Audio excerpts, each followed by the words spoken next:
নিয়মিত হোমিওপ্যাথি বিষয়ক কন্টেন্ট পেতে হোমিও স্টাডির সাথে থাকুন। সালাম জারিমের ক্লাস স্টার্ট করি। আজকে আমরা আগের দিনে কিছু অ্যানাটমিক্যাল জায়গাগুলো দেখেছিলাম।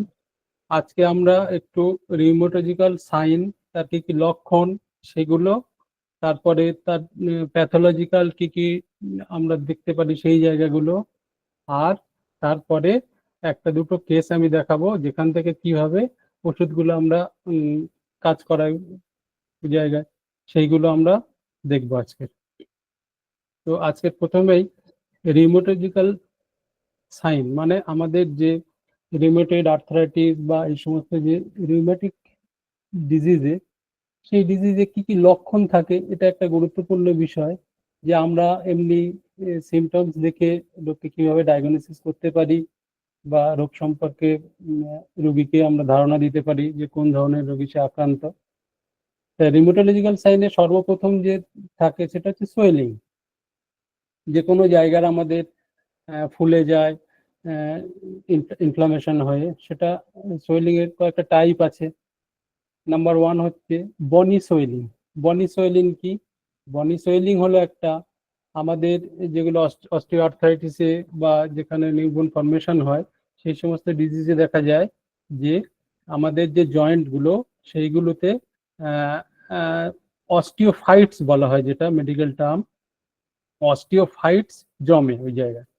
সেটা অস্টিওফাইটস জমার ফলে সেটা অনেক সময় নতুন একটা বোন, নতুন হাড় তৈরি হয় ওখানে, যেটা আমাদের অস্টিওআর্থ্রাইটিস নি বলুন বা অন্যান্য যে কোনো অস্টিওআর্থ্রাইটিসে একটা মেজর সাইন এটা। নাম্বার টু কি হচ্ছে সাইনোভাইটিস। সাইনোভাইটিস কি? সাইনোভাইটিস হলো আমরা আগের দিন যেটা দেখেছিলাম যে আমাদের সাইনোভাইল ক্যাভিটিস যেটা থাকে সেখানে সাইনোভাইট ফ্লুইড থাকে। এই সাইনোভাইট ফ্লুইডসে যখন একটা ইনফ্লামেশন তৈরি হয় তখন সেটাকে আমরা সাইনোভাইটিস বলি। এবার এই সাইনোভাইটিসটা হয় কি, যে আমাদের যেখানে একটা বগি সোয়েলিং বলে। বগি সোয়েলিং মানে আপনি দেখবেন যে অনেক সময় হাঁটুতে বা এরকম জয়েন্ট গুলোতে, বিগ জয়েন্ট গুলোতে দেখবেন এক ধরনের টপ টপ করে ফুলে ওঠে, যেটাকে আমরা বগি সোয়েলিং বলি। এটা কি হয়?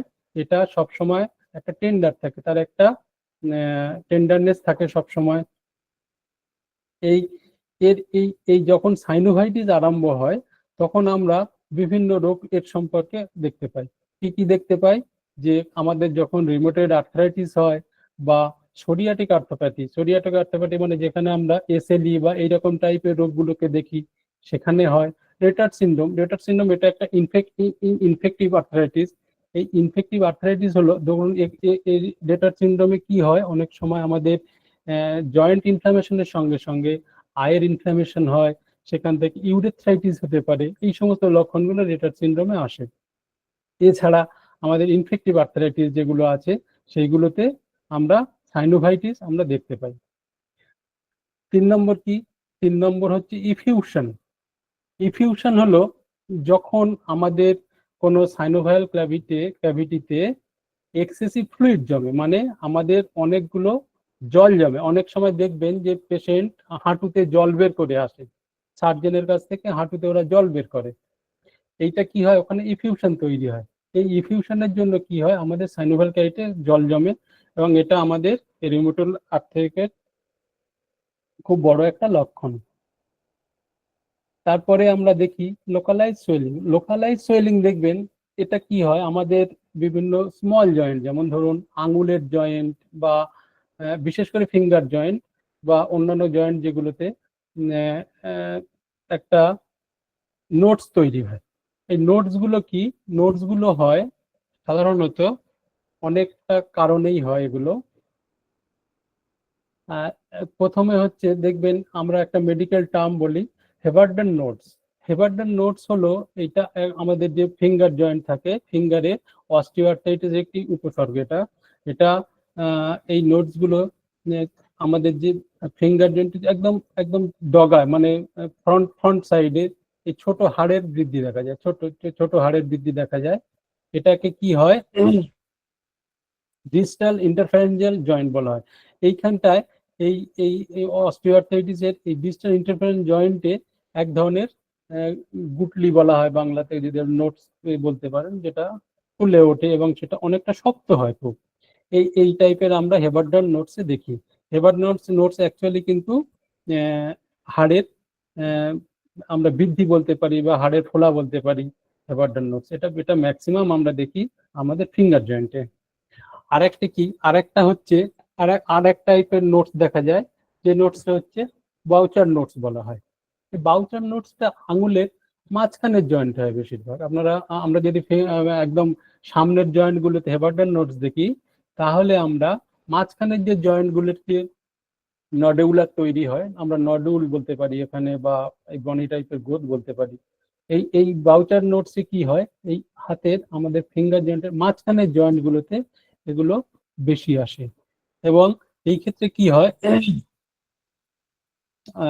স্পার ফর্মেশন অ্যাকচুয়ালি অস্টিওআর্থ্রাইটিসের এটা, এই ক্ষেত্রে আঙুলের যে যে জয়েন্ট গুলো প্রভাবিত করে, সেখান থেকে আমরা আঙুলগুলো ঠিকঠাক ফ্লেক্সিবিলিটি পায় না আর কি, আমরা আঙুলের ফ্লেক্সিবিলিটি হয় না। এই কারণে আমরা এটা অ্যাকচুয়ালি আপনার বলে দিই, এটা অ্যাকচুয়ালি প্রক্সিমাল ইন্টারফ্যারেঞ্জিয়াল জয়েন্টে, এই জয়েন্ট নামে এই যে নডিউল গুলো তৈরি হয়, এই জয়েন্ট নামে এগুলো দেখা যায়। আরেকটা হচ্ছে type of rheumatoid nodules. Rheumatoid নডিউলসে দেখা যায় যে সমস্ত, যখন আমাদের রিউমেটয়েড আর্থ্রাইটিস হয় বা রিউমেটয়েড যে ডিজিজ গুলো তৈরি হয়, সেখান থেকে আমাদের স্কিনের নিচে ধরতে পারেন, বা শরীরের অন্যান্য যে কোনো জায়গায় যদি কোনো ফোলা ভাব হয় বা নডিউলস তৈরি হয়, সেটা আমরা রিউমেটয়েড আর্থ্রাইটিসে দেখি তখন। এবং রিউমেটয়েড আর্থ্রাইটিস অ্যাকচুয়ালি অটোইমিউন ডিজিজের সঙ্গে যেহেতু টার্ম, সেইখানে এইটা আমরা দেখবেন আঙুলের জয়েন্টে হতে পারে, আমাদের এলবো জয়েন্টে হতে পারে। অনেক সময় কিন্তু আবার এই রিউমেটয়েড নডিউলস আমাদের লাংস বা হার্টে, ফুসফুস, হৃৎপিণ্ড, এগুলোতেও দেখা যায়। তো এগুলো সাধারণত অনেক সময় পেনফুল হয় না, কিন্তু এগুলোকে অনেক সময় কোনো কারণে ইনফ্লামেশন হতে পারে ওই নডিউলস গুলোতে।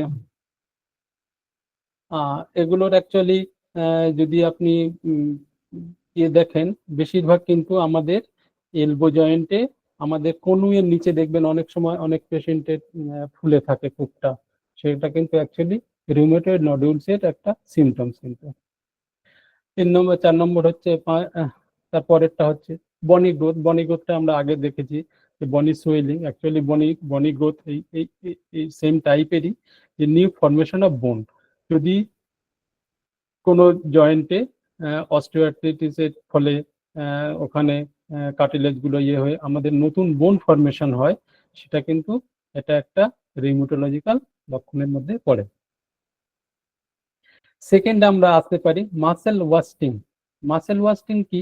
এটা অ্যাকচুয়ালি হলো আমাদের যে যে জয়েন্ট ধরুন আমাদের আক্রান্ত হচ্ছে, ধরুন আমাদের রিস্ট জয়েন্ট বা নি জয়েন্ট বা এরকম যে কোনো জয়েন্ট যখন আক্রান্ত হয়, ওর অ্যাডজাসেন্ট যে মাসেল গুলো থাকে, ওর সারাউন্ডিং যে মাসেল গুলো থাকে, সেই মাসেল গুলো কি হয়, আমাদের ওয়াস্টিং হয়, মানে অ্যাট্রফি হতে পারে, শুকিয়ে যেতে পারে।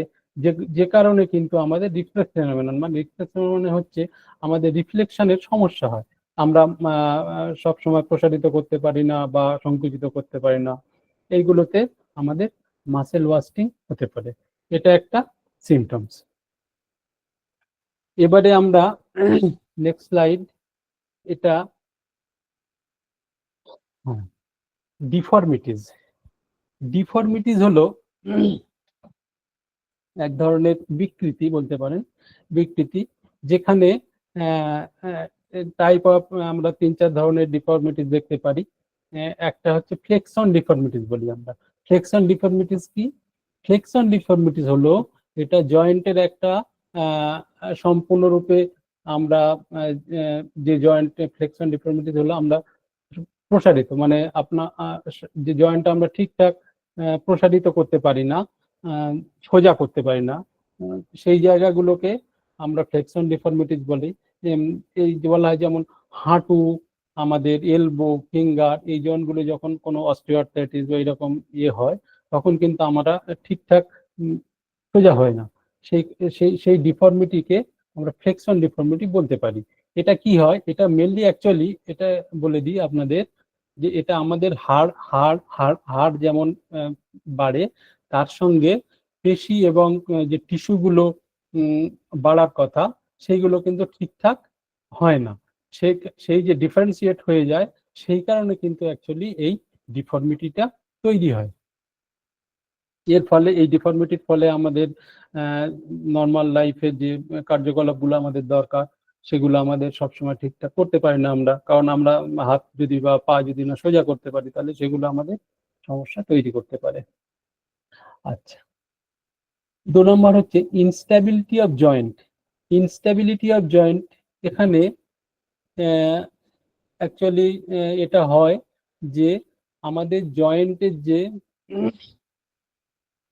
পরিবর্তন হয়, জয়েন্টের পরিবর্তন কি হয়, জয়েন্টের পরিবর্তন বলতে পারি আমরা যে স্থানচ্যুতি বলতে পারি বাংলায়, স্থানচ্যুতি হয়, যেটা স্থানচ্যুতি হওয়ার ফলে কি হয়, এক সেকেন্ড দাঁড়ান,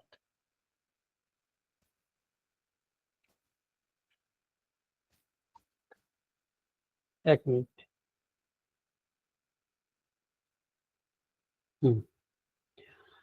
ডিফর্মিটিস, তো হ্যাঁ, ইনস্টিটিউটে জয়েন্ট, হ্যাঁ, মেল অ্যালাইনমেন্ট হচ্ছে যেটা আমাদের জয়েন্টের এক স্থানচ্যুতি হয়, কিন্তু তার জয়েন্টের হাড় যেগুলো থাকে, হাড়গুলো তার স্বাভাবিক অবস্থান থেকে আংশিক, মানে সামান্য একটু সরে যায়, কিন্তু তাদের যে কানেকশনটা ঠিক থাকে, সেইগুলো কিন্তু আমরা সাবলাক্সেশন ইনস্টিটিউটেড জয়েন্ট। আর তারপরে হচ্ছে আমাদের সাবলক্সেশন ডিফর্মিটিস। সাবলক্সেশন ডিফর্মিটিস হয় যখন আমাদের জয়েন্টের একটা স্থান থেকে আরেক স্থানে সামান্য সরে, কিন্তু তাদের যে কানেকশনটা থাকে, এর ফলে টেন্ডারনেস, ওখানে ব্যথা হতে পারে, বা ওখানে আমরা যদি ফিজিক্যালি দেখতে পারি যে সামান্য ওখানে পরিবর্তন আর কি, বিকৃতি বলা যেতে পারে, বিকৃতি হয়। সাধারণত এটা কাঁধ, হাঁটু, মেরুদণ্ড, এই সমস্ত সাবলাক্সেশন বা আশেপাশের যে লিগামেন্ট বা তরুণাস্থি থাকে, সেগুলো ক্ষতি হয়। সাবলাক্সেশনের প্রধান ক্যারেক্টার কি, ক্যারেক্টার হচ্ছে যে আমাদের জয়েন্টের হাড়গুলো সম্পূর্ণরূপে আলাদা হয় না, এগুলোর আংশিক বিচ্যুতি হয়, আর তার যোগাযোগটা হারিয়ে ফেলেন এরা, এই কারণে এই সময় ইয়ে হয়। কিন্তু এটা ওই ডিসলোকেশন ডিফর্মিটি থেকে এটাই ডিফারেন্স। ডিসলোকেশনে কি হয়, ডিসলোকেশনে আমাদের যে বিচ্যুতি হয় তার সঙ্গে সঙ্গে কিন্তু তার কানেকশনটাও বিচ্যুতি হয়ে যায়। এটা ডিসলোকেশনের একটা যেটা আমাদের কোনো যেটা আঘাত বলতে পারেন, যখন আমরা জয়েন্টে আঘাত পাই বা যখন হাড়গুলো ইয়ে হয়ে যায়, লিগামেন্টের উপর প্রচন্ড চাপ পড়ে, তখন কিন্তু ওই জয়েন্টের যে আকৃতিটা, মানে সেটা অস্বাভাবিক হয়, কিন্তু সারিবদ্ধ হয়। এই বিকৃতি কি হয়, ডিসলোকেশন ডিফর্মিটিতে তাদেরকে তাদের একটা জয়েন্টের আক্রান্তের যে জয়েন্টটা হয়, সেটার আকৃতি অস্বাভাবিক হয়, কিন্তু সারিবদ্ধ হয়। আচ্ছা, এই এই এই এই জায়গায় আপনাদের বেশিরভাগ কিন্তু দেখা যায় যখন it occurs due to the complete loss of contact between articulate and surface of the joint, joint এবং আর্টিকুলেশনের মধ্যে যখন সম্পূর্ণ এটা কন্ট্যাক্ট থাকে না, সেই সময় হয়। আচ্ছা, এই কটা মোটামুটি আমাদের ডিফর্মিটিস 4 ধরনের হয়।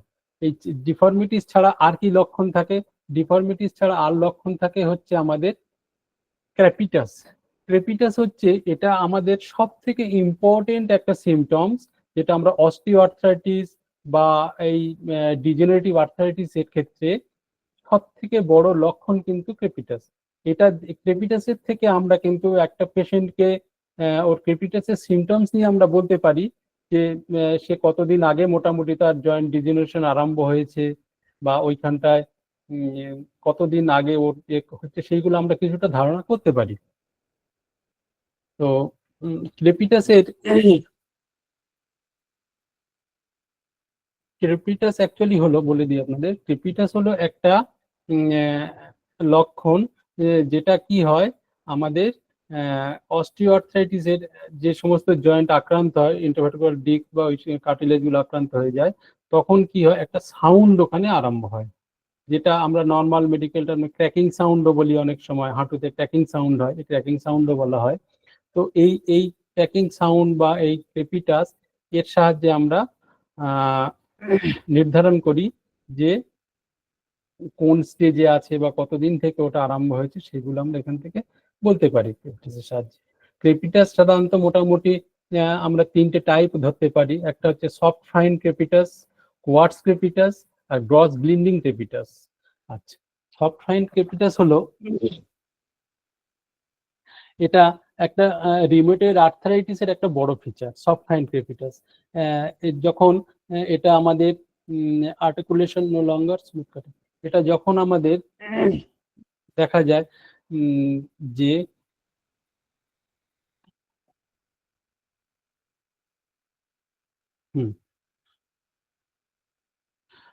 যখন আমাদের জয়েন্টে কোনো, বাংলা হবে কি বলে, সূক্ষ্ম কর্কশ শব্দ বলতে পারি, সূক্ষ্ম কর্কশ শব্দ, একটা সামান্য মৃদু আওয়াজ হবে, হ্যাঁ, যেটা বাতাসের যে একটা পিচ এর মতো ছোট্ট ছোট শ্বাসনালী খুলে দেয়, যেটা আমাদের ফুসফুসে হতে পারে, পালমোনারি ফাইব্রোসিসে হতে পারে, হ্যাঁ, যেটা আমাদের এই এই সাউন্ড অনেক সময় কি হয় আমাদের আমাদের যখন যে হার্টের কোনো ডিজিজ বা হার্টের কোনো অসুখ আমরা নির্দেশ করতে পারি এখানে।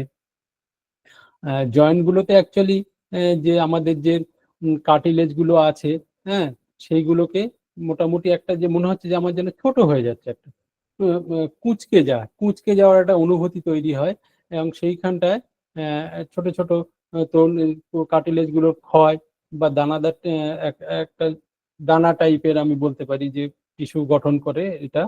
এর শব্দটা হয় একটা ছোট্ট মৃদু শব্দ, যেটা বাংলায় কি বলে, বাংলায় কোনো একটা ছিঁড়ে ফেলা, যে ভেলকো ছিঁড়ে ফেলার সাথে এরকম তুলনা করা হয়, সেরকম একটা শব্দ এই আরম্ভ হয়। সেটা আমাদের এই ক্রেপিটাসটা আমরা কোনো জয়েন্ট ডিজিজেও দেখি, এছাড়া আমরা আবার কোনো লাংসে বা হার্ট ডিজিজেও এইরকম একটা সাউন্ড দেখি এই ক্রেপিটাসের, সফট ফাইন ক্রেপিটাস।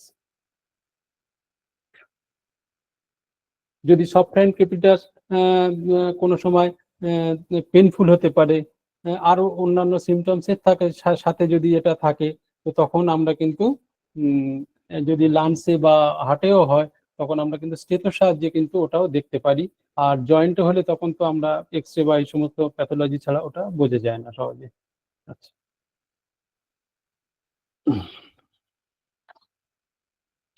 এবারে হচ্ছে কোয়ার্টস ক্রেপিটাস।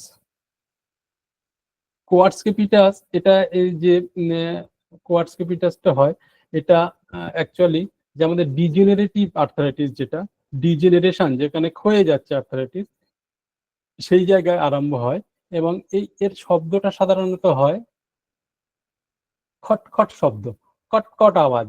আপনি দেখবেন যে যে অস্টিও আর্থ্রাইটিস যে ডিজেনারেশন গুলো হয় হাঁটুতে, আপনি যদি পেশেন্টে জিজ্ঞেস করেন আপনার এই হাঁটুতে যখন হাঁটেন বা যখন ভাঁজ করেন বা যখন কোনো মুভমেন্ট করেন, বা আপনি হাঁটুটা ভাঁজ করতে চান, তো তখন কোনো আওয়াজ হয় কিনা, দেখবেন ও বলবে হ্যাঁ আমার কটকট আওয়াজ হয়। কটকট আওয়াজ কতদিন থেকে হয়? কটকট আওয়াজ আমার 2 বছর আগে থেকে হয়। যখনই এই সাউন্ড আরম্ভ হয়, তো অ্যাটলিস্ট দেখা গেছে যে এর অ্যাটলিস্ট অনেক আগে থেকেই কিন্তু ও ডিজেনারেটিভ হতে আরম্ভ করেছে। তো এই সিমটমস থেকে আমরা বলতে পারি যে ও উনি কতদিন আগে এই রোগে আক্রান্ত হচ্ছে বা ওনার প্রবণতা তৈরি হয়ে গেছে ডিজেনারেশনের, সেগুলো কিন্তু এই সাউন্ড থেকে বলা যায়। এই সাউন্ড কোয়ার্টস ক্যাপিটাস মেনলি হচ্ছে ডিজেনারেটিভ আর্থ্রাইটিসের হয়। এবার 3 নম্বর হচ্ছে gross grinding crepitus. Cross grinding crepitus হলো এটা যখন আমাদের জয়েন্টটা অনেকটাই নষ্ট হয়ে যায়, অনেকটাই, badly destroyed joint, badly destroyed মানে জয়েন্টের মোটামুটি আর অবশিষ্ট কিছু থাকে না, সেই সময় কিন্তু এই গ্রস গ্রাইন্ডিং ক্রেপিটাস বলা হয়। এর অনুভূতি হয় কুঁচকে যাওয়া, কুঁচকে যাওয়ার অনুভূতি এবং শব্দ, যেটা আমাদের আমাদের কার্টিলেজের সঙ্গে যুক্ত থাকে। মানে যখন ও পুরোপুরি কার্টিলেজটা ওই সময় ডিস্ট্রয় হয়, তখন একটার সঙ্গে আরেকটা কার্টিলেজ মানে আমাদের জয়েন্ট পুরো লেগে যায়। তো সেই কারণে যখন ও যদি তার সমেত ভাঁজ করতে যায়, তখন কাটাং কাটাং কাটাং করে আওয়াজ হয়।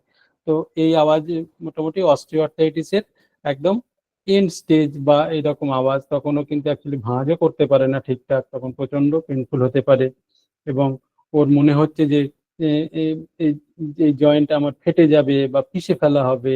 পপিং বলা হয়, একটা ঝাঁকুনি শব্দ হয় ওখানে, এই ধরনের শব্দ হতে পারে এবং এটা অনেক সময় ওখান থেকে সোয়েলিং হতে পারে। তো এই ক্রেপিটাস থেকে তাহলে আমরা কিন্তু আমাদের যে আর্থ্রাইটিসের যে মেন সিমটমস কিন্তু আমরা লক্ষণ এখান থেকে অনেকটাই পেতে পারি।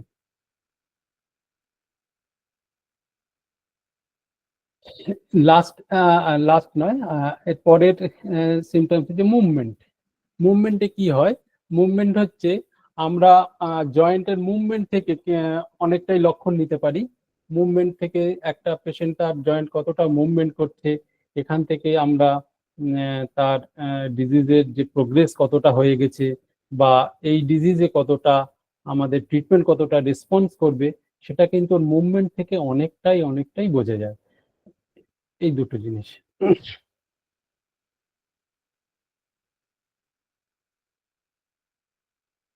আচ্ছা, স্ট্যাবিলিটি। স্ট্যাবিলিটি কি? স্ট্যাবিলিটি হচ্ছে স্ট্যাবিলিটি হচ্ছে যে যে আমরা যখন নড়াচড়া করি, আমরা যখন যখন নড়াচড়া করি, তখন তার একটা একটা নর্মাল একটা পজিশন আমরা থাকে। সেটা যখন আমাদের জয়েন্টের ড্যামেজ হতে থাকে, তার যে ল্যাক্সিটি থাকে, এটা সেই লিগামেন্টের যে ক্ষমতা, সেইগুলো যখন একটু ড্যামেজ হয়, তখন কি হয় আমাদের এই স্টেবল পজিশনটা কিন্তু একটা অ্যাবনর্মাল পজিশনে থাকে। এটা জয়েন্টের একটা স্বাভাবিক বা অতিরিক্ত অস্বাভাবিক নড়াচড়া বা স্থানচ্যুতি রোধ করে। এই স্টেবিলিটি অফ জয়েন্ট হলো এটা হয় আমাদের, আমরা যেমন হাড়ের কোনো আকৃতি বা স্ট্রাকচার এবং লিগামেন্ট, এর থেকে পেশি, টেন্ডন, এই এটা অ্যাকচুয়ালি আবার আমাদের যে মেন যে নার্ভাস সিস্টেম যেটা আমাদের কন্ট্রোল করে, যেখান থেকে আমাদের সিগন্যাল যায়, এই সমস্ত সবকিছু কার্যকলাপের সংমিশ্রণের মাধ্যমে কিন্তু একটা স্টেবিলিটি বজায় থাকে। সুতরাং জয়েন্ট ক্যাপসুলের যে সাইনোভিয়াল তরল ক্যাপসুলের আমাদের যে ক্যাপসুল, তার নির্দিষ্ট এই সমস্ত জিনিসের সবগুলোর একটা এর ওপরে আমরা একটা জয়েন্টের স্টেবিলিটি বলতে পারি।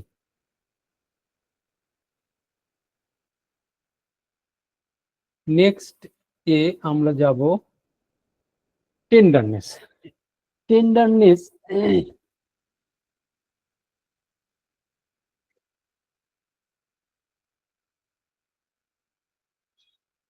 টেন্ডারনেস আমরা ম্যাক্সিমাম টাইম ইউজ করি যে টেন্ডারনেস ল্যাঙ্গুয়েজটা আমাদের মেডিকেলেতে। তো টেন্ডারনেস একটা জয়েন্ট বলুন বা কোনো অর্গানসে যখন টেন্ডারনেস হয়, তার কয়েকটা গ্রেড আমরা গ্রেডিং করতে পারি, যে কিরকম টেন্ডারনেস থাকলে তার কিরকম একটা সমস্যা হয়। এই ডিসকমফোর্ট মানে আমাদের যে টেন্ডারনেসের যে ব্যথা বলুন, ব্যথা বা অসহনশীলতা বা আমার যে অসহ্য ব্যথা হতে পারে অনেক সময়, এটা ফার্স্ট গ্রেড আমরা করি যখন শুধুমাত্র পেন থাকে। আমাদের ব্যথা যখন হয়, টেন্ডারনেসের ফার্স্ট গ্রেড হচ্ছে শুধু পেন, এর সঙ্গে আর কিছুই থাকবে না। তারপরের গ্রেড আমরা করতে পারি পেন অ্যান্ড উইঞ্চিং। পেন অ্যান্ড উইঞ্চিং হলো ব্যথা এবং ঝাঁকুনি দিয়ে ব্যথা। অনেক সময় দেখবেন ঝাঁকুনি দিয়ে ব্যথা হয়, এরকম অনেক পেশেন্টের কাছে আমরা শুনি। এটা কিন্তু গ্রেড 2 টেন্ডারনেস। গ্রেড 3 তে কি হয়? গ্রেড 3 তে হয় উইঞ্চিং অ্যান্ড উইথড্রয়িং, একবার ঝাঁকুনি দিল, একবার বন্ধ হলো, একবার ঝাঁকুনি দিল, একবার বন্ধ হলো, এই টাইপের উইথড্রয়িং উইঞ্চিং টেন্ডারনেস থাকে। গ্রেড 4-এ হয় প্যালপিটেশন অ্যান্ড নট টলারেট, যে যে প্যালপিটেশন হয় যেটা, সেটা কিন্তু আমাদের সহ্যের বাইরে হয়।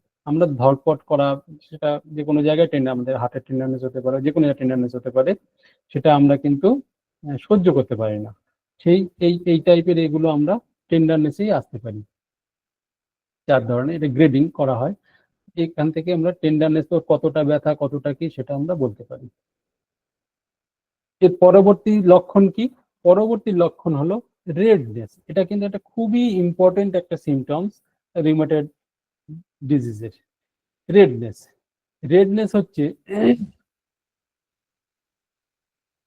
যখন আমাদের ডিফিউজ এরিথ্রোমা আমাদের ওভারলাইং দ্য জয়েন্ট, মানে আমাদের জয়েন্টের যখন আশেপাশে কোনো এরিথ্রোমা, মানে কোনো ত্বকের কোনো স্কিনের উপরে কোনো র্যাশ, কোনো আলাদা ডিজিজ আরম্ভ হয়, সেইগুলো কিন্তু এই আমাদের রিউমেটিজমের একটা সিমটমস থাকে, যেটা সেটা সাইনোভাইটিসের, অ্যাকুট সাইনোভাইটিস হতে পারে, গাউট হতে পারে, মানে বাতের সমস্যা হতে পারে।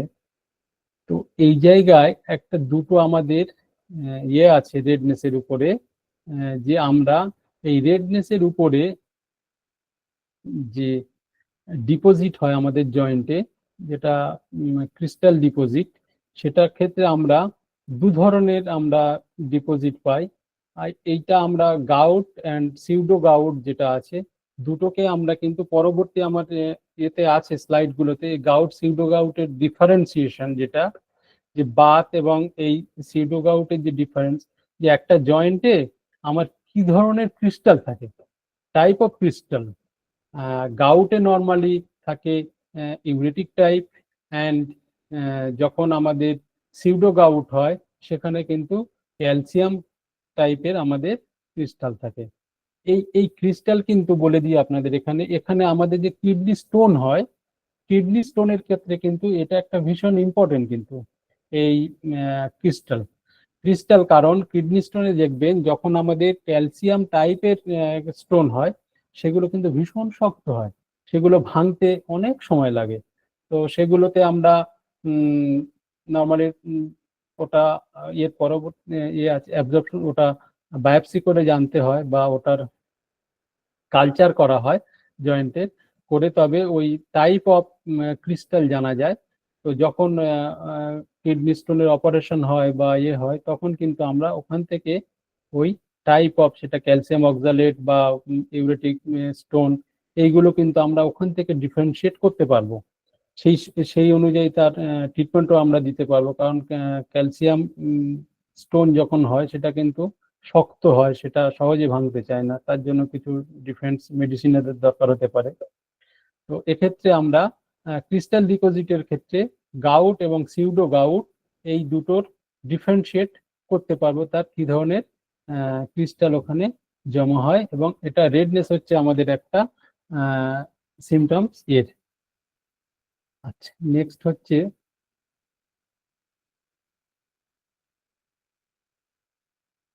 Rash. Rash, this is very important symptoms of rheumatism, very important symptoms। এটা হচ্ছে এক ধরনের হয় সোরিয়াটিক প্লেক, এটা আমাদের জয়েন্টের বিভিন্ন এরিয়াতে সোরিয়াসিস টাইপের এক ধরনের র্যাশ হতে পারে, যেটা আমরা সোরিয়াটিক আর্থ্রোপ্যাথি, সোরিয়াটিক আর্থ্রাইটিসের আমরা দেখতে পাই। আর একটা হয় যেটা, এটার আমি কেস আপনাদের দেখাবো, এসএলই কেস আমার একটা আজকে আমি প্রেজেন্ট করব আপনাদের কাছে। Butterfly reaction face characteristic of SLE, systemic lupus lymphoma. এটা আমাদের বাটারফ্লাই র্যাশ ফেসে হয়, যেটা কিন্তু এসএলইর মোস্ট মোস্ট মোস্ট ইম্পর্টেন্ট একটা সিমটমস।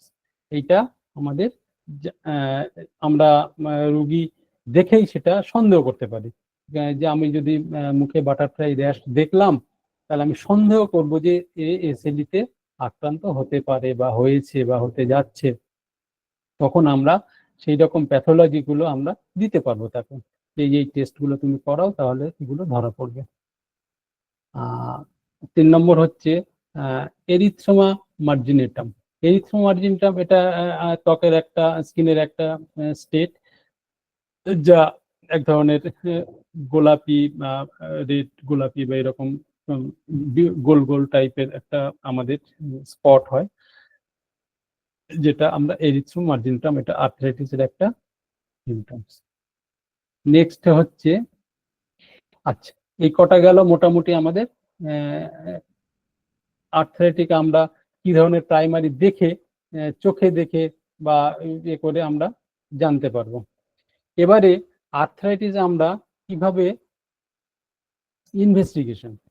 ইনভেস্টিগেশন করে, প্যাথোলজিক্যাল ইনভেস্টিগেশন করে আমরা কিভাবে সেটা জানতে পারবো, তার কিছু কিছু পরীক্ষা আমি এখানে আপনাদের দেখাবো। আচ্ছা, প্রথম হচ্ছে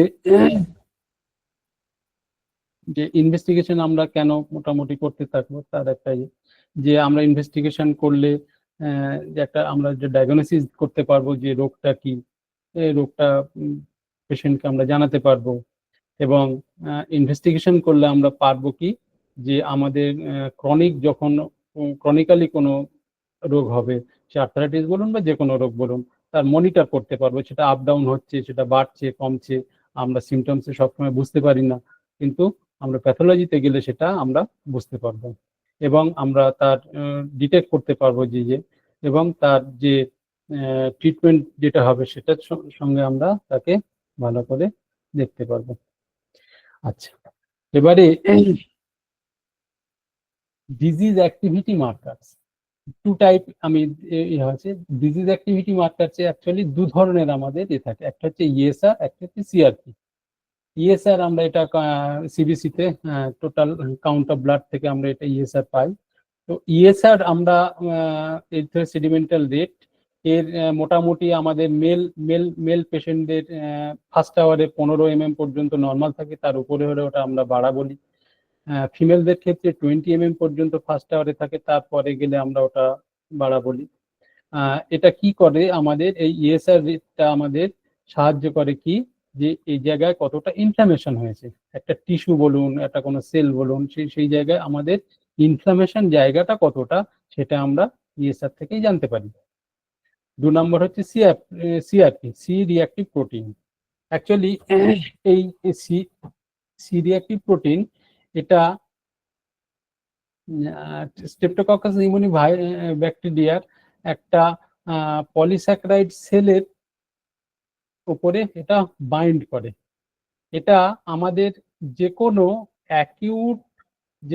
অ্যাকিউট ইনফ্ল্যামেটরি জায়গাগুলোর জন্য সব থেকে বড় দায়িত্ব এই সিআরপির থাকে।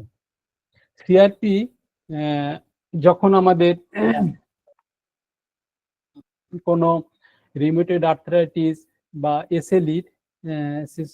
এসএলইর যখন কোনো ডিসঅর্ডার আমরা দেখি, তার সিআরপির উপরে আমরা বলতে পারি তার ইনফ্লামেশনের জায়গাটা কতটা আছে।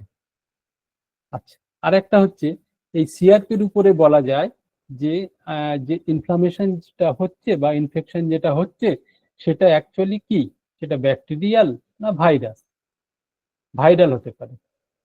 অ্যাকচুয়ালি সিআরপি যখন বাড়বে, আপনারা সব সময় জানবেন যেহেতু ওটা স্ট্রেপ্টোককাস নিউমোনির ইয়ে সেল বাইন্ড করে, তাহলে এটা সব সময় এটা ব্যাকটেরিয়াল ইনফেকশনকে ও বোঝাবে।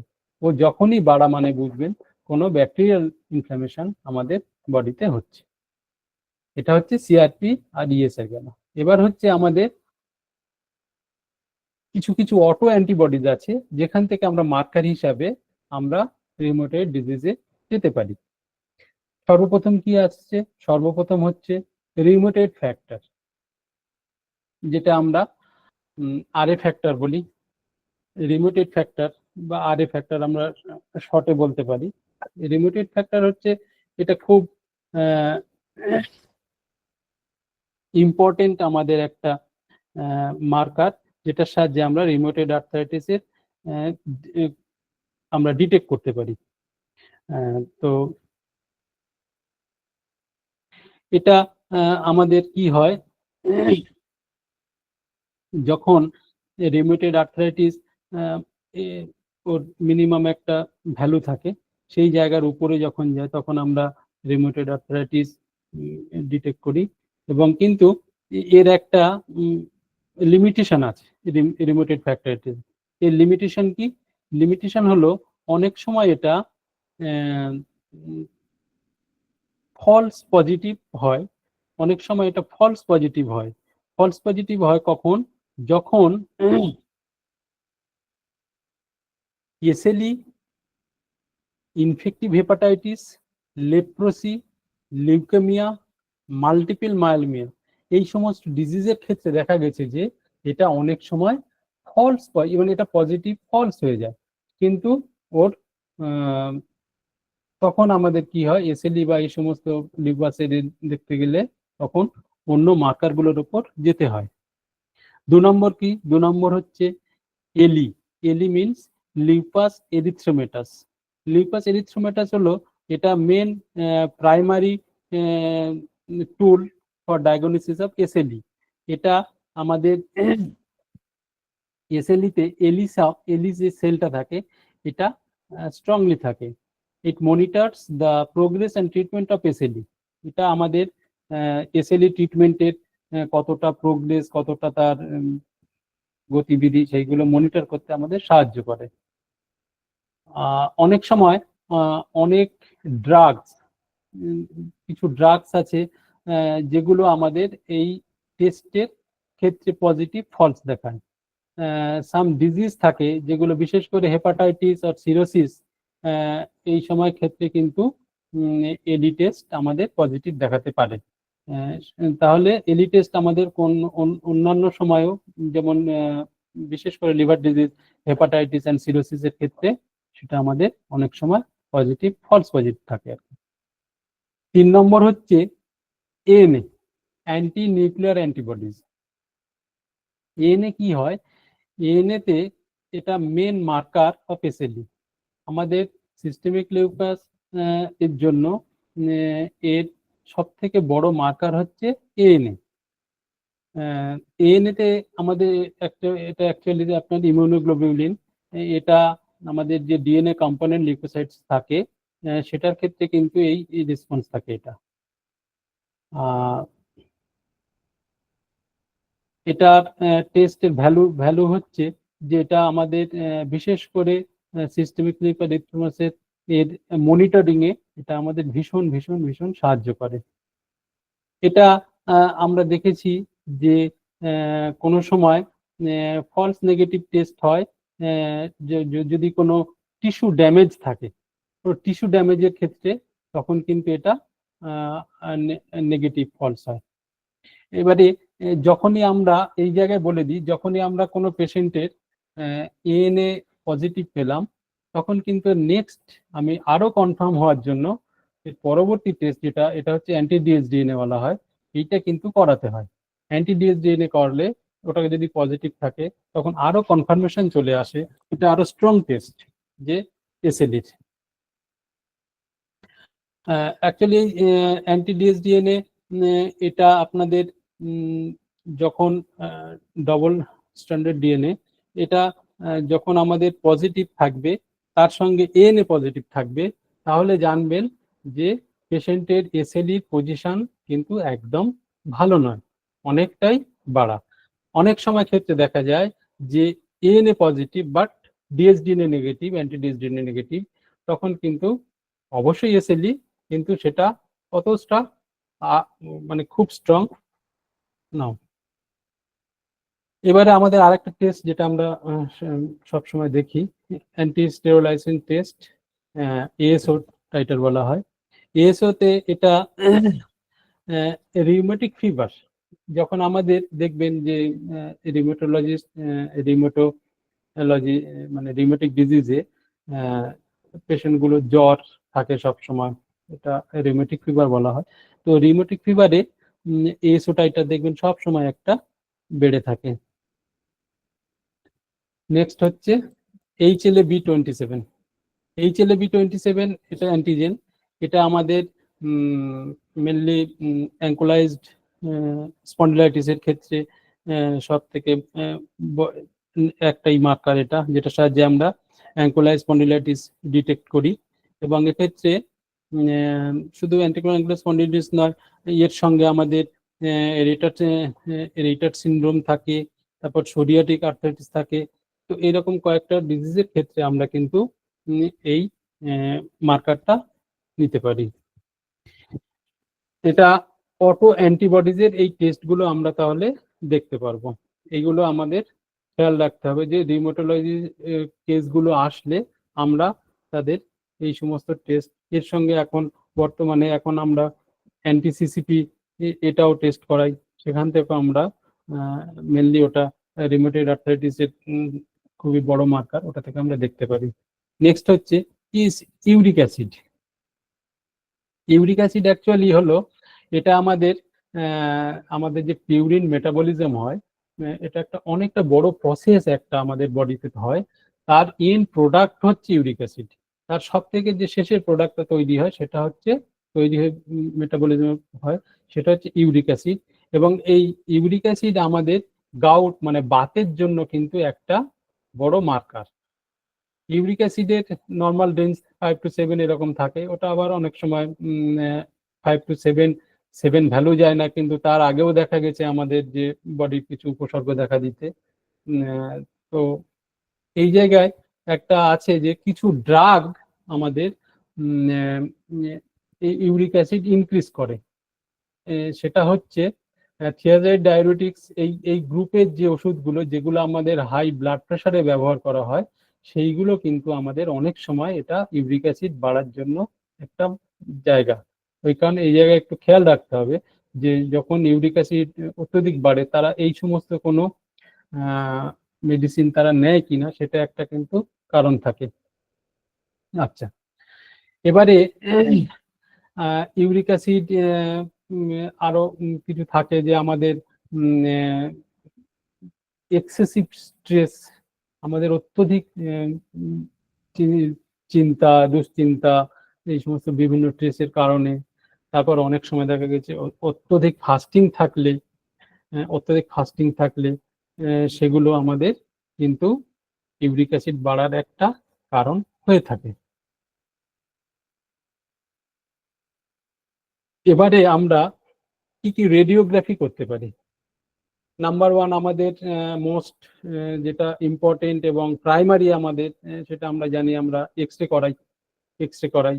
তো এক্স রেতে আমরা বিভিন্ন আর্থ্রাইটিসের ইনভেস্টিগেশন করতে পারি, এবং এখানে মেনলি যেটা দেখা হয় যে কোনো ওর অ্যানাটমিক্যাল কোনো চেঞ্জেস হচ্ছে কিনা একটা ডিজিজের, সেইটা কিন্তু এক্স রেতে আমরা ধরা পড়ে।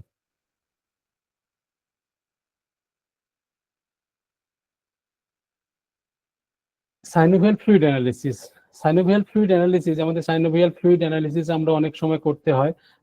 এটা আমাদের আর্থ্রাইটিসের একটা ডায়াগনস্টিক টুলস বলা হয়, যেটা আমরা ডিফারেন্ট গাউটের জন্য আমরা সাইনোভিয়াল ফ্লুইড অ্যানালিসিস, এটা আমি আগে আপনাদের বলছিলাম যে গাউট এবং সিউডো গাউট, যেটা ক্রিস্টাল ডিপোজিট, যেটা আর কি crystal, what type of crystal deposit, সেইটা আমরা এই সাইনোভিয়াল ফ্লুইড অ্যানালিসিসের মাধ্যমে আমরা জানতে পারবো যে এটা যদি আমাদের ইউরিক ডিপোজিট হয় তাহলে আমরা এটা গাউটের দিকে আমরা ডায়াগনোসিস করব, এটা যদি ক্যালসিয়াম ডিপোজিট হয় তাহলে আমরা সিউডো গাউটের দিকে ডিটেক্ট করব।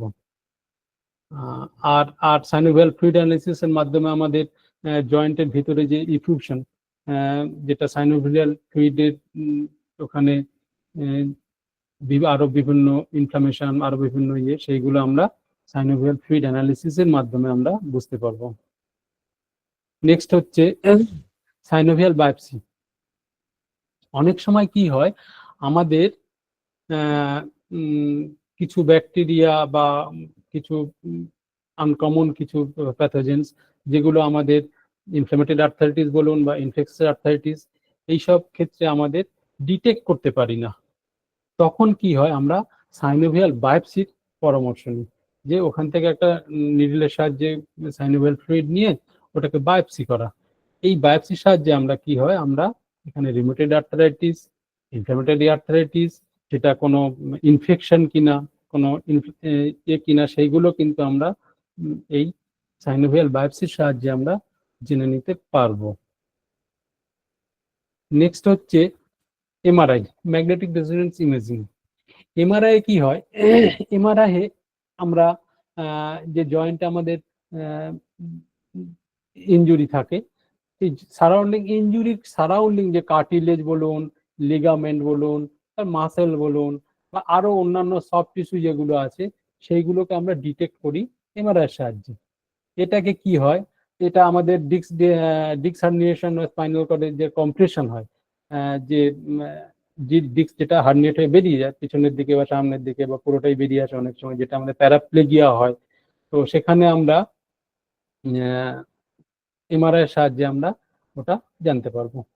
আর একটা এমআরআই এর একটা বড় জায়গা হচ্ছে এটা যে অনেক সময় অন্যান্য ইনভেস্টিগেশনে একটা স্কারিং দেখা যায়, যে এক্সরেতে একটা স্কার চলে আসলো, তো এই স্কারটা সেটা আমাদের অ্যাকুরেট যে জিনিস সেটা ডিস্ক হার্নিয়েশন বা অন্যান্য কোনো পোস্ট কোনো ইনজিউর কোনো একটা বনি টাইপের এই সমস্ত ছোট ছোট স্মল যে ইয়ে মানে লক্ষণগুলো সেগুলো আমরা এমআরআই এর সাহায্যেই জানতে পারি। পোস্ট অপারেটিভ স্ক্যারিং মানে আমাদের অনেক সময় কি হয়, কোনো এর অপারেট করার পরে স্কার টিস্যু তৈরি হয়, সেটার সঙ্গে ডিস্ক হার্নিয়েশনের একটা মানে পার্থক্য করার জন্য কিন্তু আমরা এমআরআই সাহায্য করে। তাহলে 40 আর্থ্রোস্কোপি। আর্থ্রোস্কোপি এটা কিন্তু আমাদের একটা বড় ইকুইপমেন্টস, যার সাহায্যে আমরা কিন্তু কোনো জয়েন্টের ভিতরের যে স্ট্রাকচার সেটা জানতে পারি, যেটা এন্ডোস্কোপ, যেমন এন্ডোস্কোপিতে আমরা আমাদের স্টমাক এর এই সমস্ত এগুলো জানতে পারি। তো এখানে অ্যাকচুয়ালি এন্ডোস্কোপ হয় যেটা আমাদের জয়েন্টের ভিতরে, সেই জয়েন্টের ভিতরের এন্ডোস্কোপি এটা বলা যায়। তো এখানে আমরা কোনো অন্যান্য কোনো কারণ যেটা যেটা আমাদের জানা নেই, আনসার্টেন কোনো ইটিওলজি, মানে আমাদের অজানা কোনো কারণের কোনো যে সেইগুলো আমরা স্পেসিফিক কোনো আর্থারাইটিসের, এটার জন্য কিন্তু আর্থ্রোস্কোপি বা এই ফাইন নিডল এন্ডোস্কোপ যেটা দিয়ে করা হয় সেটা, এবং অ্যাকচুয়ালি এটা থেকে আমরা এই এই প্রসেসের সাহায্যে আমরা বায়োপসি করতে পারি ওখানকার কার্টিলেজ বলুন বা সাইনোভিয়ার যে কোনো ইয়ের, বা ওখানে কোনো জয়েন্টের ভিতরে কোনো একটা স্পেস যদি কাটিং হয়ে যায় সেটার বায়োপসি করা। তো সেইগুলোর জন্য আর্থ্রোস্কোপি হচ্ছে টুলস। মোটামুটি এইগুলোই এই কটাই টুলস আমরা ব্যবহার করতে পারবো আমাদের রোগ ডিটেকশনের জন্য। এমআরআই, আর্থ্রোস্কোপি, তারপরে এক্স রে, আরো বিভিন্ন ব্লাড টেস্ট আপনাদের যেগুলো বললাম সেই সমস্ত, এগুলো মোটামুটি এই একটা আপনাদের ওভারঅল একটা সিমটমস আমরা জানার জন্য, আমাদের সাইন, আমাদের লক্ষণ, যে আমরা রিউমাটোলজিস্ট, জয়েন্ট ডিজিজ বা এই সমস্ত ডিজিজের যে লক্ষণগুলো সেইগুলো তো কিছু কিছু জানলাম, তার সঙ্গে আমরা লক্ষণগুলো ডিটেক্ট করে তার সঙ্গে আমরা ডায়াগনোসিস করব। কারণ বলে দিই, আমাদের কাছে হোমিওপ্যাথি যে আমরা প্র্যাকটিস করি বেশিরভাগ ক্ষেত্রে আসে কিন্তু ডায়াগনোসিস হয়ে, আমাদের ডায়াগনোসিস করতে হয় না, কম হয়, এটা একটা কারণ। কিন্তু আমাদের যদি ডায়াগনোসিস করতে হয় তাহলে আমাদের সেই ক্ষেত্রে এই ডায়াগনোসিসটা কিন্তু খুব ইম্পর্টেন্ট জিনিস। কারণ মডার্ন মেডিকেলের উপরে আপনি যদি কাজ করেন, তাদের সঙ্গে যদি আপনি নিতে চান, তো সেক্ষেত্রে আপনার সঠিক ডায়াগনোসিসটা একটা কিন্তু বড় ফ্যাক্টর।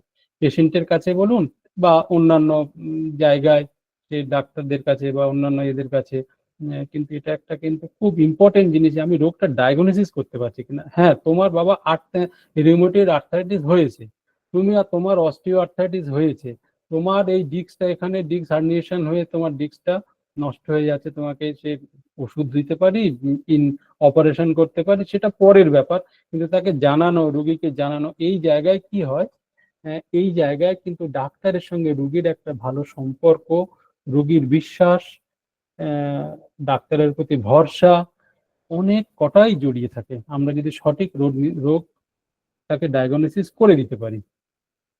আচ্ছা, মোটামুটি এইগুলো সিমটমস গেল। এবারে আপনাদের আমি একটা কেস নিয়ে সেখান থেকে আমরা যে একটু কঠিন রোগগুলো আমরা কিভাবে একটু সলভ করতে পারি সেইটা আমি আপনাদের একটা আমার কেস আমি একটা দেখাবো।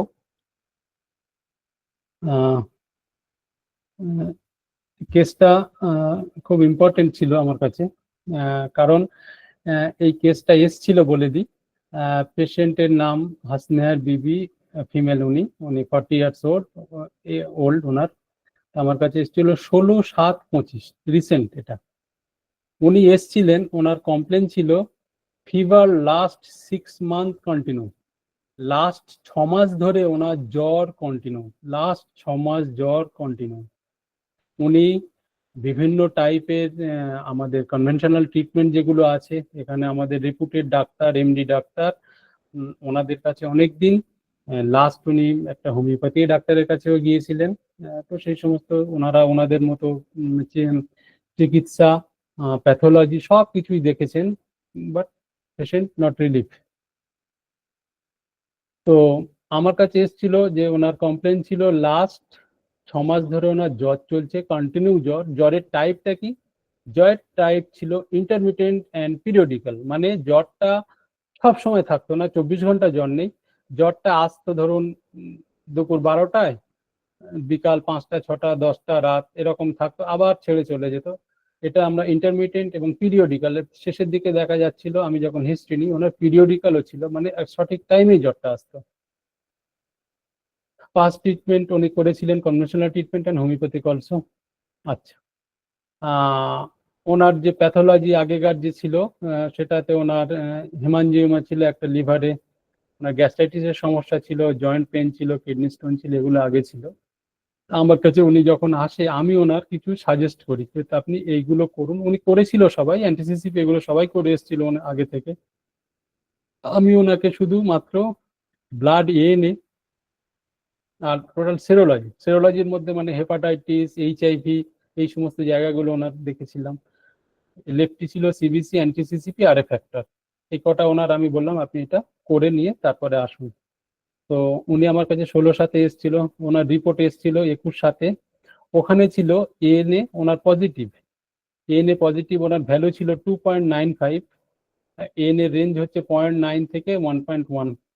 আর বাকি টেস্টগুলো অতটা ছিল না, সবই নেগেটিভ ছিল। তো আমি ওনাকে ডায়াগনোসিস করেছিলাম এসএলই। এসএলই ডায়াগনোসিস হওয়ার পরে উনি আমাদের কাছেই, মানে আমার কাছেই ট্রিটমেন্ট আরম্ভ করলো। তো ওনার আমি হিস্ট্রি নিলাম। হিস্ট্রিতে ওনার পাস্ট হিস্ট্রিতে ছিল, ওনার হিস্টেক্টমি করা ছিল 2016-তে। ওনার 3টে বাচ্চা নষ্ট হয়ে গেছিল, 3 টাইমস মিসক্যারেজ, রিটার্ন মিসক্যারেজ ছিল এটা। আর একটা ছিল ওনার প্রায় 19 ইয়ার্স আগে, ওনার 4 বছরের একটা বাচ্চা, সে মারা যায়। এটাই ওনার মোটামুটি পাস্ট হিস্ট্রি। ফ্যামিলি হিস্ট্রিতে ওনার ডায়াবেটিস মেলিটাস, ফ্যামিলিতে বাবার বংশে আর্থারাইটিস ছিল, ডায়াবেটিস মেলিটাস ছিল। ফুড ডিজায়ার ছিল ওনার, সল্টি ফুড, ফিশ খেতেন, মাছ খেতে ভালোবাসতেন। তেমন কোনো ফিয়ার ছিল না। ব্যাথিং, ব্যাথিং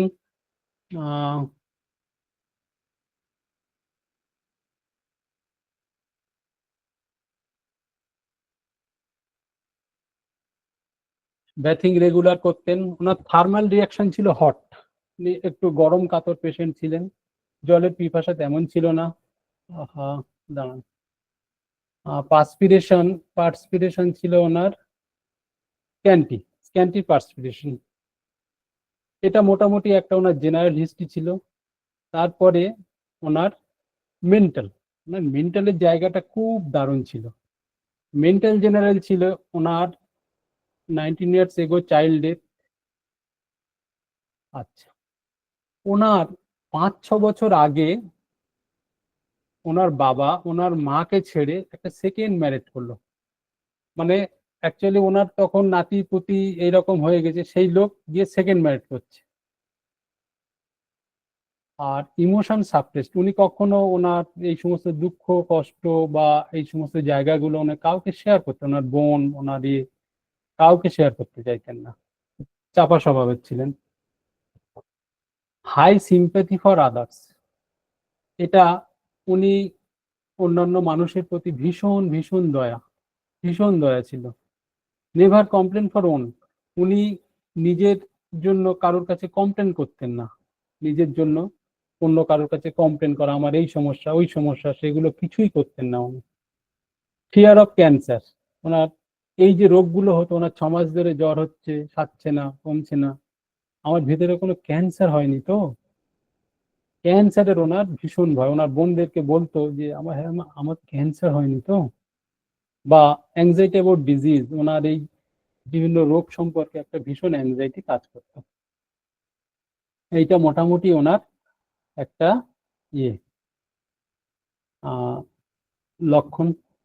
এটা ওনার ইএনএ ভ্যালু, ইএনএ টেস্টের রিপোর্ট 2.95। আচ্ছা, এই জায়গায় দেখুন, আমি আপনাদের যেটা দেখানোর জন্য, যেটা বাটারফ্লাই র্যাশ এসএলইতে আমরা দেখি, এই এই এই যে এই যে এরিয়াটা দেখছেন না, এটা আরো আরো ওনার হাই ছিল, এটা আমার তারপরে ওনার একটু পরের তোলা ছবি এটা। এই জায়গাগুলো, এই যে র্যাশ, এটা কিন্তু এসএলইর একটা, এইরকম যখন অটোইমিউন ডিসঅর্ডার তার সঙ্গে এইরকম র্যাশ দেখবেন, তখন কিন্তু এসএলইর একটা বড় জায়গা এই বাটারফ্লাই র্যাশ ফেসে, মুখে বাটারফ্লাই র্যাশ হচ্ছে, বাটারফ্লাই র্যাশ, এটা হচ্ছে একটা বড় সিমটমস এসএলইর। তো ওনার এই এই এই জায়গাগুলো ডেভেলপ ছিল। ওনার এই এই এই যে র্যাশগুলো, এগুলো ছিল ঠোঁটে, ঠোঁটে এই জায়গাতেও র্যাশ ছিল। তো আমার আশা এবারে ওনার ট্রিটমেন্ট।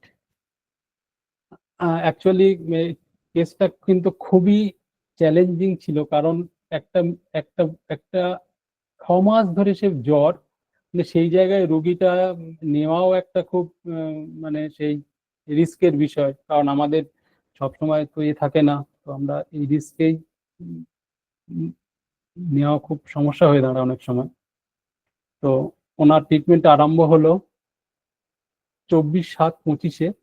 আমি অ্যাকচুয়ালি এখানে দিয়েছিলাম sulphur 200 TDS for 3 days, sulphur 200 3বার করে সারাদিন 3 দিন, তারপরে নেক্সট প্ল্যাসিবো 3 দিন দিয়েছিলাম।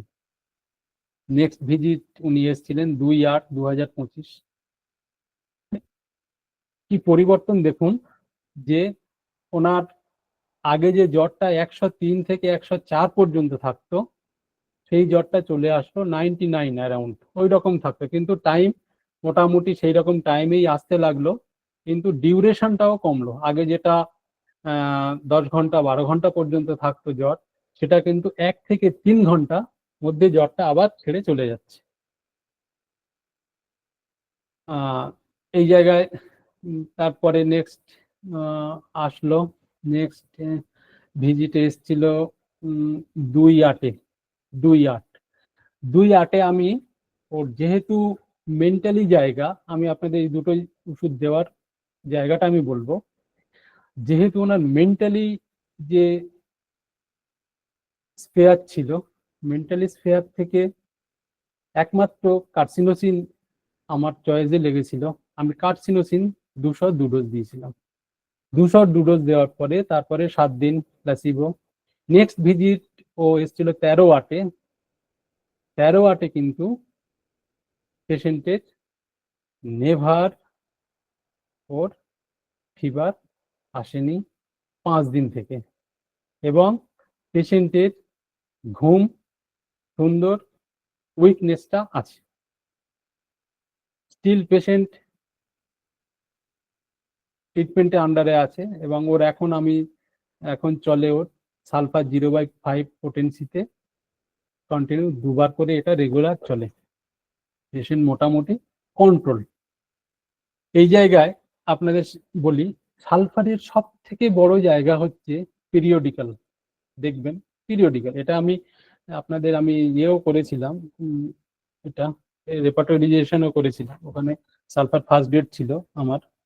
তো সালফার অলওয়েজ পিরিয়ডিক্যাল, এবং যেহেতু ওর এটা এসএলই কিন্তু সোরিয়াটিক আর্থ্রাইটিসের একটা পার্ট, সোরিয়াটিক আর্থ্রাইটিস। তো সেই জায়গায় সালফার মিরাকুলাস কাজ সালফার। আর যেহেতু ওর মেন্টালি জায়গাটা খুব ছিল, ওই কারণে কার্সিনোসিন 200 দেওয়া হয়েছিল, যেখান থেকে ওর পুরো মেন্টালি স্পেয়ার গুলো ঠিক করে। তারপরে কিন্তু সালফারটা আবার কন্টিনিউ চলছে। এটা একটা কেস, এখান থেকে আমরা ভয় পাওয়ার কিছু নেই। এইরকম বড় রোগগুলো আমরা হ্যান্ডেল আরামসে করতে পারবো সঠিকভাবে যদি আমরা যাই। কেস নাম্বার 2, পেশেন্ট নাম হচ্ছে, অ্যাকচুয়ালি আমি অনেক তাড়াতাড়ি করেছি, সময় পাইনি আজকে, এগুলো ঠিকঠাকই করা হয়নি। পেশেন্ট নাম হচ্ছে জয়নাল শেখ। জয়নাল শেখ, এজ হচ্ছে 65 ইয়ার্স, মেল পেশেন্ট। ভিজিট ছিল 26/3/2025। ওর কমপ্লেন ছিল নট ওয়াকিং, নট স্ট্রেট, সে হাঁটতে পারে না, সোজা হয়ে দাঁড়াতেও পারে না। আর পেন বাইলেটারাল নি টু লোয়ার, কোমর থেকে তো ছিল ওগুলো পুরো, তারপরে নি থেকে ওর নিচের এতে দুটো পায়ে প্রচন্ড ব্যথা। ওর এমআরআই রিপোর্ট ছিল disc desiccation L3 L4 to L5 L1। এই ডিস্ক ডেসিকেশন কিন্তু খুব বাজে জিনিস, এটা একটা লাইসেনের মতো হয়ে থাকে। ওর L3 L4 থেকে পুরো L5 S1 টোটালটাই ওর একটা লাইসেন টাইপ ছিল। অ্যানুলার ফিসার ছিল, ডিস্ক বালজিং ছিল L4 গ্রেড 3 তে, স্পাইনাল ক্যানাল টেনোসিস গ্রেড 3, আর নার্ভ রুট কম্প্রেশন ছিল L4 L5, এই তিনটেই ছিল। Facet joint arthropathy, facet joint arthropathy L4 L5 এ, স্মল সিস্টিক লেশন L4 এ, আর পেশেন্ট ছিল কিন্তু ডায়াবেটিস। ওর সুগার ফাস্টিং ছিল 254, পিপি ছিল 433, 463। হিস্ট্রি, ওর পাস্ট হিস্ট্রিতে ছিল ফলিং ফ্রম ট্রি, ও গাছ থেকে পড়ে গেছিল। আর একটা ছিল tortured by police, arrest for wrongly, ওর পুলিশ কোনো কারণে ওর অন্যভাবে ধরে ওকে প্রচন্ড মারধর করেছিল। ফ্যামিলি হিস্ট্রিতে cancer.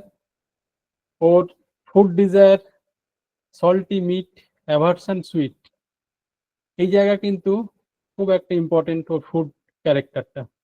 Thermal react, hot patient, need fan, এটা ডায়াবেটিসেও হতে অনেক সময় হয়, এটা আমাদের অত গুরুত্ব থাকে না। থার্স তেমন কিছু নেই। মেন্টাল জেনারেলের মধ্যে সাডেন অ্যাঙ্গার হয়ে যেত। সিম্প্যাথি ভেরি হাই, ওর কিন্তু অন্যজনের প্রতি দয়া মায়া এগুলো প্রচন্ড বেশি ছিল। আর একটা ছিল নট সিইং ইনজাস্টিস, ও কোনো অন্যায় করলে তার প্রতিবাদ করে, ওই প্রতিবাদ করে কিন্তু পুলিশ ওকে ধরেছিল, এটা ওর একটা জায়গা, অন্যায় প্রতিবাদ করতো। আর ওর ফার্স্ট লাইফে একটা ওয়াইফের সমস্যা ছিল, ওর ওয়াইফ খুব ডিক্টেটোরিয়াল ছিল, মানে ওর ওয়াইফ যা বলবে সেটাও শুনতে হবে, এই নিয়ে ওর ডায়াবেটিসটাও ডেভেলপ হয়েছিল। তো এইসব জায়গা থেকে ওর প্রথম আমি কস্টিকাম দেওয়া হয়েছিল। কস্টিকাম 200, ওর রিপিটেড ডোজ 10 days, ডেলি 3 বার করে। আর ডেলি 3 বার করে দেওয়ার পরে ওর সঙ্গে আমি ওর 10 দিন পরে ওকে hypericum mother 15 drop TDS 10 days, ওর পরে হাইপেরিকাম মাদার 10 দিন ছিল। নেক্সট ও 19টা রেস ছিল। বলে দিই এই জায়গায় না, পেশেন্ট আমার যখন চেম্বারে ঢোকে প্রথম দিন এসছিল, সেই হামাগুড়ি দেয় যেমন না, হামাগুড়ি দিয়ে দিয়ে এসছিল। তারপরের দিন লাঠি হাতে করে অনেকটাই ভালোভাবে আসলো, বললাম আমি অনেকটাই কমফোর্ট। তারপরে ওকে কন্টিনিউ হাইপেরিকাম মাদার 20 দিন চললো। নেক্সট 10/5/25 আসলো, comfort, and told me doctor I walk without stick. তারপরের দিন এসে ও লাঠি ও ছেড়ে এসে আমাকে বলছে ডাক্তারবাবু আমি লাঠি ছাড়া চলে এসেছি। আর তার সঙ্গে দুটো নতুন পেশেন্ট সাথে করে নিয়ে এসছে। তারপরে ওকে কস্টিকাম উইকলি চলতে লাগলো, তার সঙ্গে পা একটু ফুলেছিল সম্ভবত, ওর জন্য বোরেভিয়াটা চলতো। নেক্সট কস্টিকাম 1 উইকলি, প্ল্যাসিবো 1 মাস। লাস্ট ওর আমি দিয়েছিলাম এরকম করতে, লাস্ট 24/8 এসেছিল ও, ওকে আর্নিকা 10 একটা ডোজ, 3 ডোজ দিয়ে ওর প্ল্যাসিবো দেওয়া আছে। এবং পেশেন্ট মোটামুটি কমফর্ট কমফর্ট কমফর্ট। এই জায়গায় কস্টিকামের একটা পেশেন্টের আপনাদের বলে দিই, কস্টিকাম পেশেন্ট যেটা আমি করি আমার চেম্বারে, আমি পেশেন্টদের কাছ থেকে রেফারেন্স নিই যে আপনাকে কে পাঠিয়েছে। হ্যাঁ, দেখা যায় একটা আমার পুরানো পেশেন্ট সে পাঠায় রুগী। এই যে আদার্স টু সিম্প্যাথি, আদার্স এর উপরেই সিম্প্যাথি, সে সিম্প্যাথি আছে বলে কিন্তু সে পাঠায় রোগী। সে জানে যে তুমি যাও ভাই, তোমারও ভালো হবে, আমারও হয়েছে, তোমারও হবে। এই জায়গা কিন্তু আমি দেখেছি আমার লাইফে কস্টিকাম একটা বড় ফ্যাক্টর কাজ করে। আমি অনেক কটা পেশেন্ট এই একটাই সিমটমস এর উপরে সে রোগী পাঠায় আমার কাছে, তার উপরে কিন্তু আমি কস্টিকাম অনেক সময় সিলেকশন করি এবং দারুণ কাজ করে। মোটামুটি এই পর্যন্ত।